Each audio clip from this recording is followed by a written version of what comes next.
Kepala Bareskrim Komisaris Jenderal Agus Andrianto pada Kamis siang mengatakan akan menghentikan penyidikan atau SP3 kasus kilometer 50.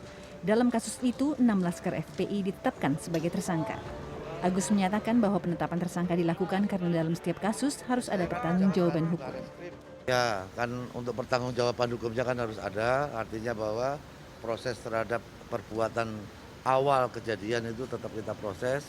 Nanti kita SP3 karena tersangka meninggal dunia. Itu bakal dihentikan ya Pak? Ya, nanti akan dihentikan. Sehari sebelumnya, Bareskrim Polri menetapkan 6 anggota Laskar Front Pembela Islam FPI yang tewas dalam insiden di tol Jakarta Cikampek sebagai tersangka kasus kilometer 50. Polisi beralasan ke-6 anggota Laskar FPI itu diduga melakukan kekerasan, menyerang anggota kepolisian. Kepada Detikom, Direktur Tindak Pidana Umum Brigjen Andi Rian Jayadi menyatakan, ke-6 Laskar FPI tersebut bisa ditetapkan sebagai tersangka meski sudah meninggal dunia. Meski demikian, Andi menyatakan bahwa penyematan status ini nantinya bakal dikaji lebih lanjut oleh Jaksa Penuntut Umum. Ketua Tim Advokasi Laskar FPI Haryadi Nasution mempertanyakan penetapan status tersangka ini. Tim Advokasi 6 Laskar FPI yang tewas ini meminta polisi untuk melihat kembali undang-undang terkait dalam menegakkan hukum. Sementara tim kuasa hukum FPI Aziz Yanuar menilai penetapan tersangka terhadap orang yang meninggal tersebut sebagai tindakan zalim aparat kepolisian. Aziz juga menilai aparat penegak hukum sudah bertindak sewenang-wenang mempermainkan hukum.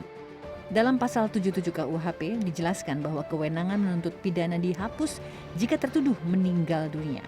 Aziz menyebut aturan dalam pasal tersebut sudah jelas bahwa orang yang sudah meninggal tidak bisa ditetapkan dalam tersangka dalam ilmu hukum. Sebelumnya pada Rabu 3 Maret keluarga 6 Laskar FPI melakukan sumpah mubahalah terkait peristiwa kilometer 50. Sumpah ini diucapkan keluarga korban tanpa kehadiran polisi, meski sebelumnya tim pengawal peristiwa pembunuhan TP3 telah mengundang Polda Metro Jaya untuk hadir.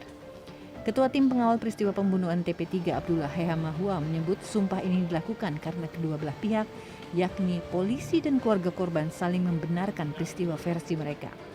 Pembacaan sumpah mubahalah yang disiarkan melalui akun YouTube Neno Warisman Channel ini turut dihadiri Amin Rais, Neno Warisman hingga Marwan Batubara. Pada kesempatan tersebut, Marwan Batubara menyatakan TP3 akan terus melakukan advokasi berkelanjutan terhadap keluarga korban dan meminta Presiden Jokowi untuk memberikan perhatian akan kasus ini. Ini juga mengingatkan Pak Jokowi supaya perhatikan, kami sudah mengirim surat ke Pak Jokowi, tapi jawaban itu tidak sesuai dengan harapan kami, ya tidak masalah. Kami tidak kecewa, tapi kembali saya katakan, kami nyatakan bahwa kami akan terus melakukan advokasi yang berkelanjutan. Siapa tahu nanti Pak Jokowi itu bisa berubah sikap di tengah jalan.